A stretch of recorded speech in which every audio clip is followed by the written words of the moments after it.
Hi everyone, it's Tiffany. Welcome back. It's great to see you. If you're new here, I am a secondary history teacher on a little break this school year and a professor in a teacher education department. And my research sits at the intersection of women's history and secondary history curriculum, instruction, and assessment. So welcome again. That's me in a nutshell. But my purpose for today is less about my work specifically and a little bit more generally. I want to talk about an article that was published by The Atlantic titled "Stop Meeting Students Where They Are." This was written by a literature professor.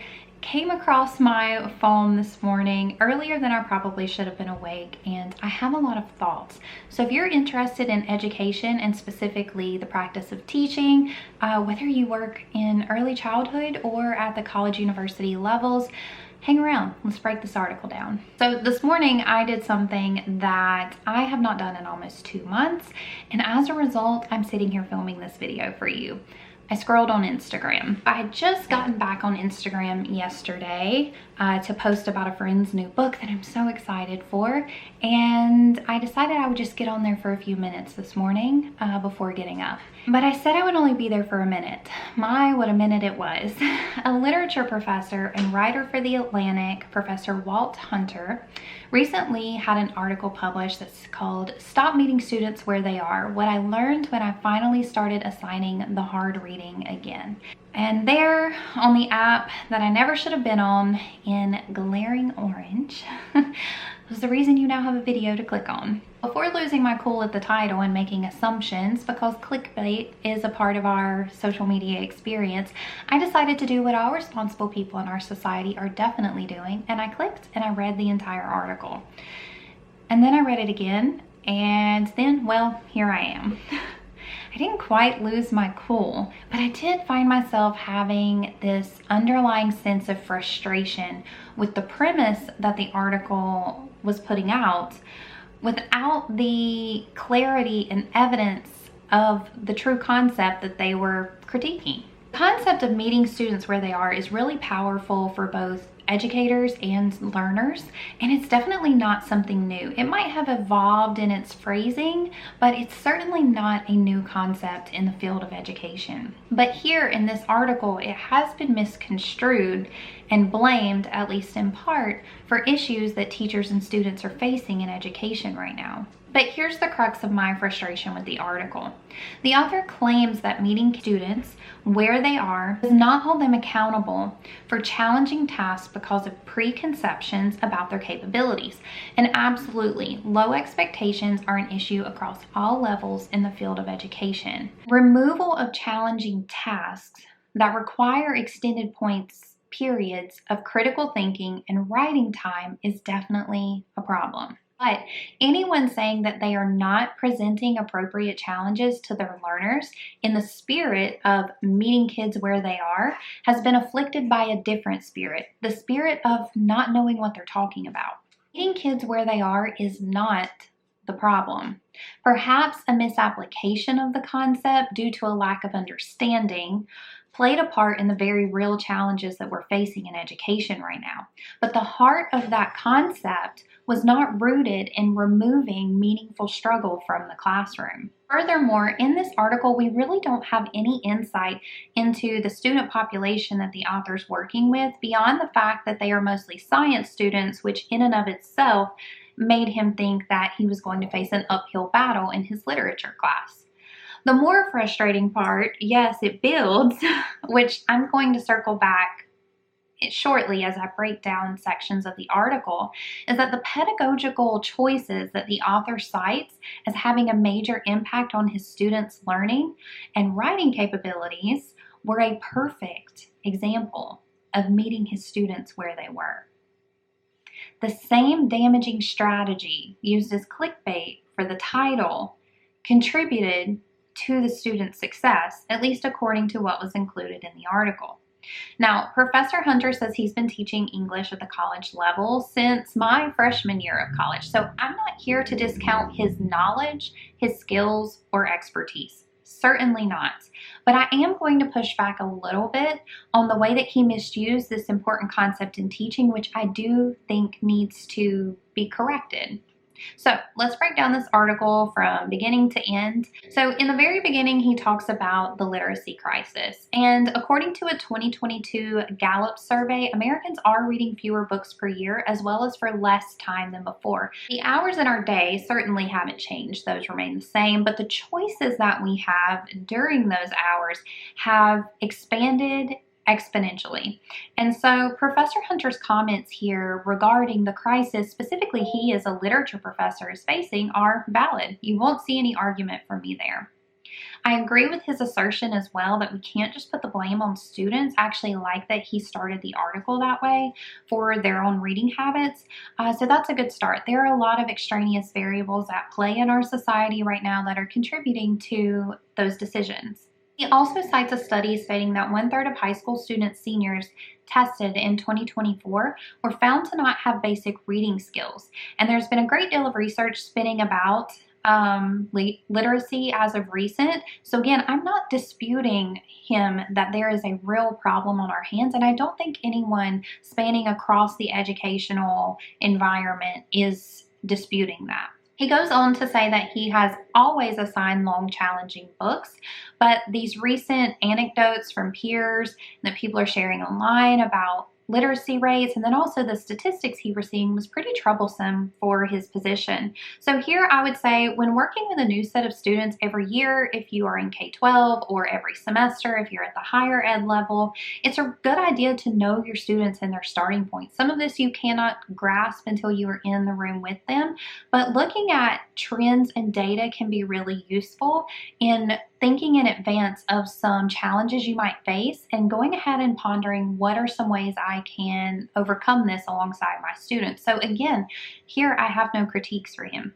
He shares that his class covers 400 years of American Lit, 1660 to the present. Sounds like a really cool class. Decided to take his fear of students' abilities and attention span, though, and reduce the curricular load into what sounds like, from the article, because he doesn't share this part in depth, but it sounds like either some kind of thematic focus or perhaps divided into eras, and then he has one author for each of those instead of having a bunch of excerpts, and he has students read less different pieces, but read those pieces in their full context and more deeply, and explore those authors a bit more to really understand them. So again, no issues here. I like seeing that he saw a potential issue in the field and he thought of a new curricular approach that he could take to support that. Then reflects on the result of this curricular shift and then those pedagogical choices that followed because he had students focusing on these more expanded texts.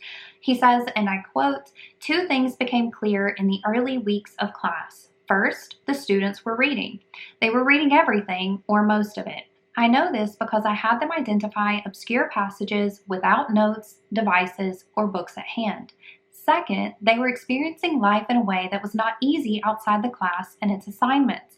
They were required, to give huge chunks of time to any activity, reading, that was not monetizing their attention in real time. They had, in effect, taken back their lives for an hour or two each day." Again, I have nothing to critique here, but it is unclear to me at this point in the progression of the article how he thinks he was not meeting students where they were at with these decisions, or two, how that concept was anyway the problem before this moment when he made the change. But we have to keep reading. Perhaps he'll lay it out for us. He elaborates on some of the pedagogical changes that occurred because of his curricular shifts, and this really is the core of it all for me. So he says, "To give students time to read, I had to change the way they wrote. So we're making a shift. I asked the take-home essays I'd assigned before. This wasn't a writing class anyway, and assigned what I suspected were far more difficult in-class, timed, flash essays with prompts I gave the same day. Long research-based essay assignments had always worked well for the top students in the class, the ones who were already trained to write, but I've rarely seen over the course of my career the kind of development I hoped for in the majority of students whom I asked to write that way." How is this shift in his pedagogical practice not reflecting on what students need, where they are, where they need to go, what wasn't accessible to all learners in past iterations of his course, and then adjusting to meet students where they are. Again, this author seems to be blaming an educational concept that was turned into a buzz phrase without a deep actual understanding of what the concept was and what it looks like in practice as a teacher. But alas, we continue.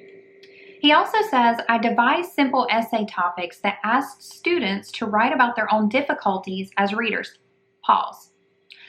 Are you saying he used pedagogy that met students where they were at by making it personal and connected to them in their own lives, and in turn, increase their engagement with the task? Continue quote.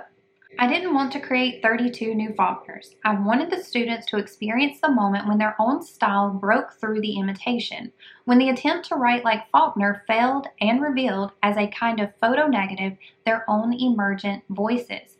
This sounds like opening the door to individualized experiences based on students' diverse background, interests, and perspectives. That is essential to meeting students where they are.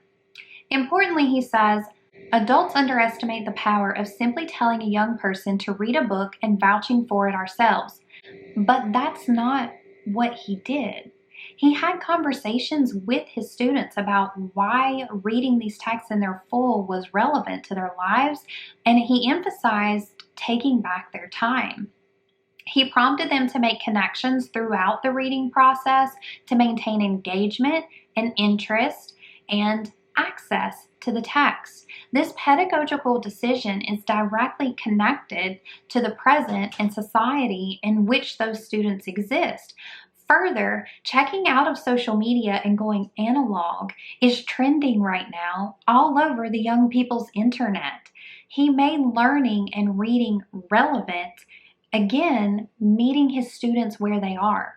That can be social, it can be cultural, it can be as far as where their academic skill set currently is, their content knowledge currently is. It's an approach to pulling students and the task closer together. On this part, it's referring to the engagement piece of it so that they will buy in. I'm still waiting on him to explain how meeting students where they are was the problem and how his strategy diverged from that to create success for his students. He wraps up with an interesting bit where he finally connects back to his title and I suppose his overall thesis, and says the iterative process of confusion, endurance, and incremental understanding is what literature professors teach when they assign whole books. This march toward understanding doesn't have a great name other than reading. We need to help students grow into the difficulty of reading. The best way to do that is not to meet them where they are, a bromine that has become doctrine for higher education. We have to do as Whitman says instead, stop somewhere ahead and wait for them to catch up. The fact of the matter is, he did not stop somewhere ahead and wait for his students to just catch up to him. He set a goal for where he wanted his students to be.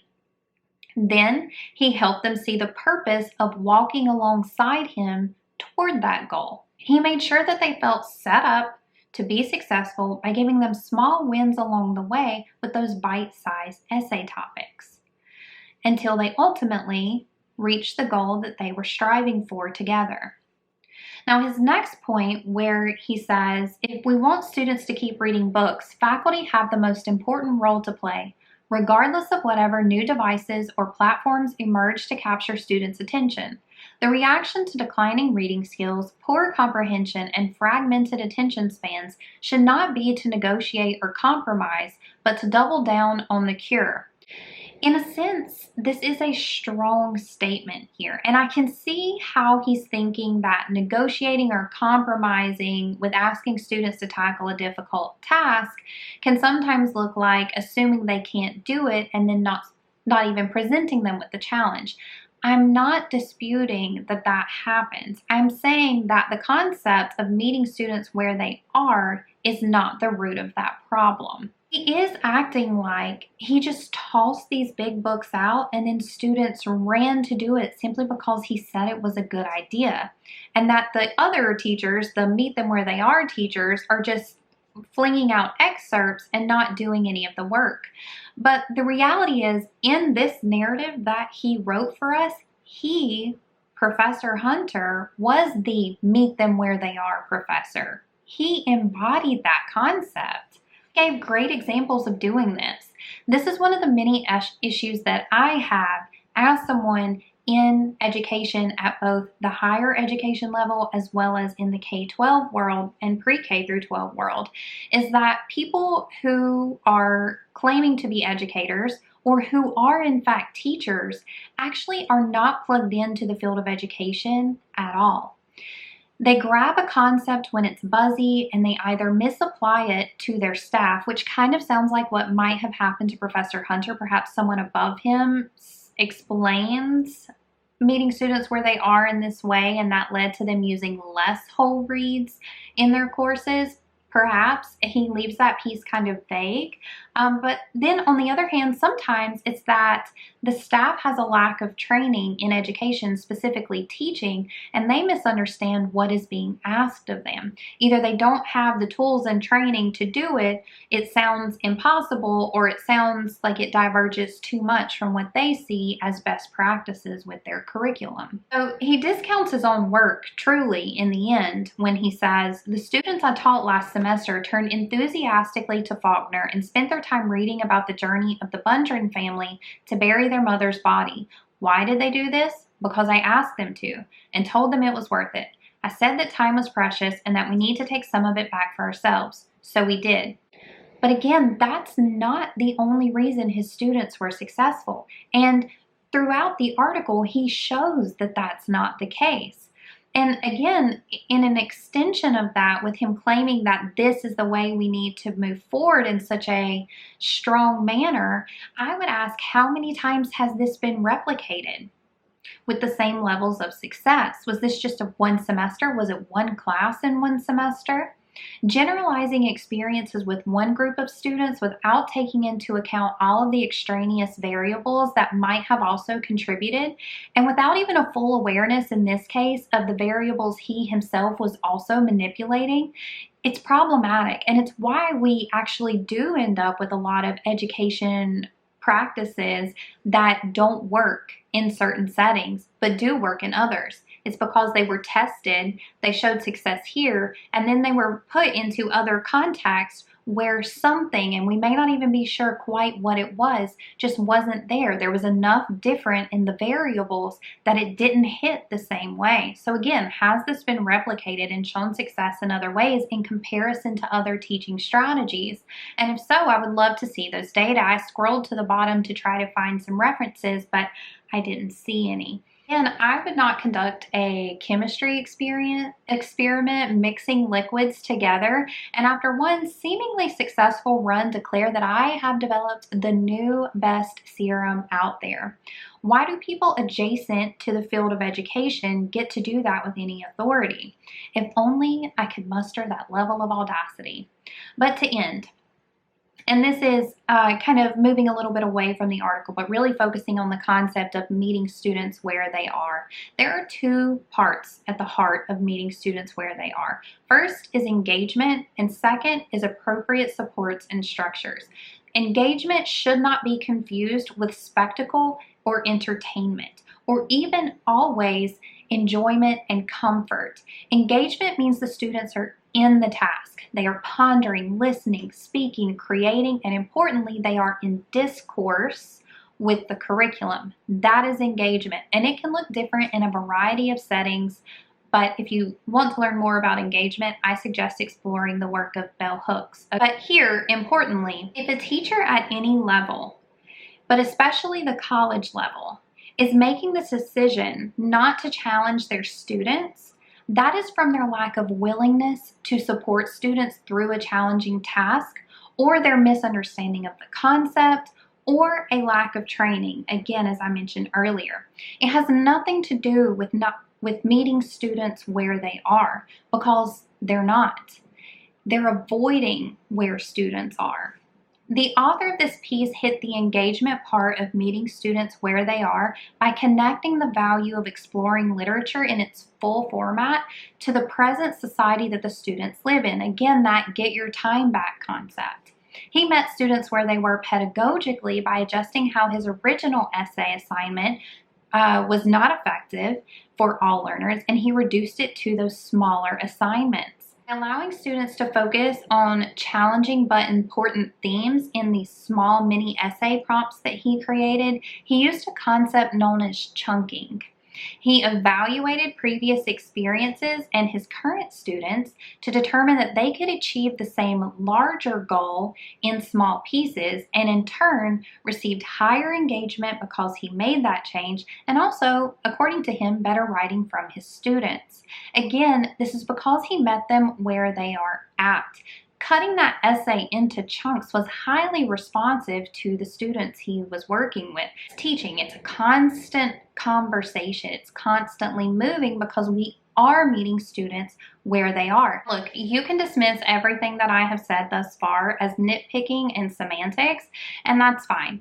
But I'm going to push back on this and say that if you're paying attention at all to the attacks on education as a field that are certainly not new, but have definitely taken on a new life of recent, it does matter that we are speaking about our field and our practices and the impacts of those practices correctly. Instead of attacking approaches to teaching within the field of education, I think it's really important that the author first evaluate their own practices and know what they're doing and what they're actually frustrated by, because there was a mismatch here in this article.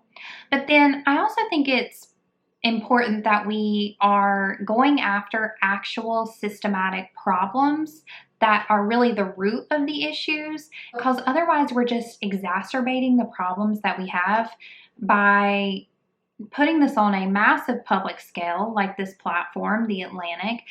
And even though the article has this inspirational tone to it and so much good in there, it still has completely misconstrued a concept that is important to teaching. This was written as though the professor felt like he was being freed from the shackles of terrible education practices, when, as I have iterated, he was leaning into the education practice he critiqued, and he saw success, at least according to his article, in doing so. Look, even a new teacher fresh out of their undergraduate program is aware of Vygotsky and the zone of proximal development. It's that sweet spot between what they know and they're really comfortable in and what they can't quite access yet. It's just a little beyond their skills and their knowledge at that point. This sweet spot where they're pushing out of their comfort zone, but with support, they can make growth and improve. And that's where we want students to be. To know what that sweet spot is where learning happens, where it's not beyond their access, but it's not too easy and too comfortable, you have to meet kids where they are. And that doesn't mean removing the challenge. It means doing exactly what Professor Hunter did, building in the right curricular pieces, building in the right pedagogical strategies, and making it relevant so it's engaging for students. Another component of the concept of meeting kids where they are emerged as part of culturally relevant teaching, which goes beyond just the content and the pedagogy at the base, but it's about getting kids engaged because they feel connected to the lesson in some way. And this could be through a shared cultural experience like the professor used, current events, pop culture, or something that is even more niche that is directly an experience of the students who were sitting in that room in that moment. He did this well. He made this engagement connection. So we've pulled in their interest so they are in the task, they are in the learning process, and we have adjusted those pedagogical practices. And in his case, it's also the curriculum, because as a professor, he has more freedom to do that. We've adjusted all of these things so that students can access. We've given them an entry point where they can be uncomfortable and struggle a little bit, but it feels manageable, and we're keeping them locked in with these small tasks along the way. Ultimately, I guess here I'm giving both critique and congratulations. This professor seems to have done a fantastic job by his account with his students. And he is addressing a big issue in education, and he's equipped for it and seems to be passionate about it. Still, I'm here to push back just a little bit. We need more teachers meeting students where they are at all levels, not less. We need more teachers willing to make these adjustments to help students access and engage with the content than teachers who are drawing a hard line and just tossing out, in this case, the big books. He makes it seem like that's what he did, but the reality is it's not. All right, that's it. Let me know what you think in the comments, and I'll see you next time. Bye.